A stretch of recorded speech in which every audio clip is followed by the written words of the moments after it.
ជំរាបសួរលោកឪពុកអ្នកម្ដាយលោកគ្រូអ្នកគ្រូទាំងអស់គ្នាអញ្ចឹងថ្ងៃនេះខ្ញុំមកបង្ហាញទាក់ទងនឹងការចូលគណនី PLP តាមរយៈឈ្មោះអ្នកប្រើប្រាស់លេខកូដសម្ងាត់និងពាក្យសម្ងាត់អញ្ចឹងដើម្បីចូលក្នុងគណនី PLP កាលពីវីដេអូមុនខ្ញុំបង្ហាញទាក់ទងនឹងការចូលតាមការប្រើ QR code ហើយថ្ងៃនេះខ្ញុំនឹងបង្ហាញទាក់ទងនឹងការចូលតាមការប្រើនាមឈ្មោះអ្នកប្រើប្រាស់លេខកូដសម្ងាត់និងពាក្យសម្ងាត់អញ្ចឹងត្រង់កន្លែងនេះចង់បញ្ជាក់ថាណាឈ្មោះអ្នកប្រើប្រាស់និងលេខកូដសម្ងាត់គឺដូចគ្នាទេតែមួយទេខុសតែពាក្យសម្ងាត់គឺមិនដូចទេណាខុសពាក្យសម្ងាត់គឺអត់ដូចទេអញ្ចឹងលេខកូដ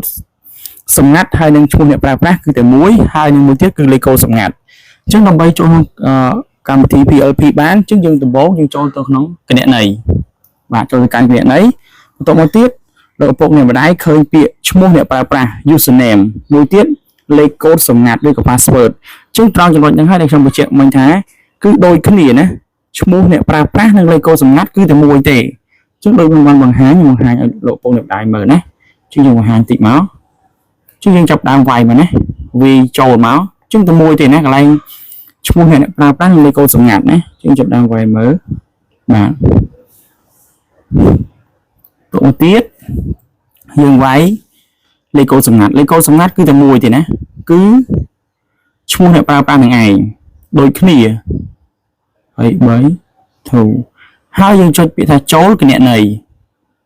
បាទចឹងចូលគណនីដោយសារតែខ្ញុំធ្លាប់បានវាយហើយចឹងបានចូលដល់គណនីរបស់ខ្ញុំចឹងចុចចូលឈ្មោះខ្ញុំតែម្ដងនេះកន្លែងនេះគេឲ្យយើងវាយពាក្យសំងាត់នេះគេថាបញ្ចូលពាក្យសំសម្ងាត់ឃើញបញ្ចូលពាក្យសម្ងាត់ទេលោកពងអ្នកម្ដាយចឹងខ្ញុំចាប់ដើមបញ្ចូលពាក្យសម្ងាត់មកជាកន្លែងពាក្យសម្ងាត់នេះសូមបិទឲ្យឃើញទេណាលោកពងអ្នកម្ដាយបាទចាំតិចយើងបញ្ចូលពាក្យសម្ងាត់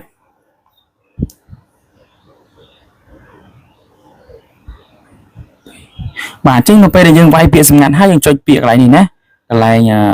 សញ្ញាព្រួយបាញ់ទៅនេះចុចមកបាទជឿថាការចូលនៅក្នុងកម្មវិធីថ្នាក់បឋមសិក្សា PLP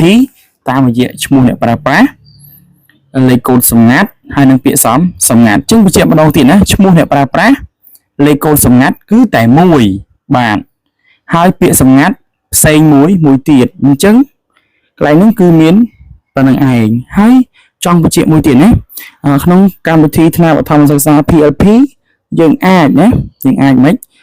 ប្រើទូរស័ព្ទមួយចូលគណនី2ទៅ3បានហើយគណនីមួយអាចចូលទូរស័ព្ទ2ឬក៏3បានបាទនឹងអាស្រ័យទៅលើឪពុកអ្នកម្ដាយមានទូរស័ព្ទច្រើនអីចឹងទៅហើយសំណួរមួយទៀតសួរថាលោកគ្រូតើខ្ញុំចង់បានគណនី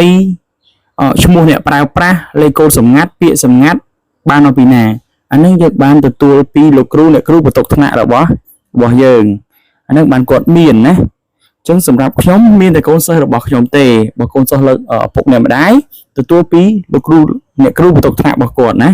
អញ្ចឹងក្នុងវីដេអូនេះខ្ញុំចង់បង្ហាញតែប៉ុណ្្នឹងទេបាទសូមអរគុណជួបគ្នានៅវីដេអូក្រោយ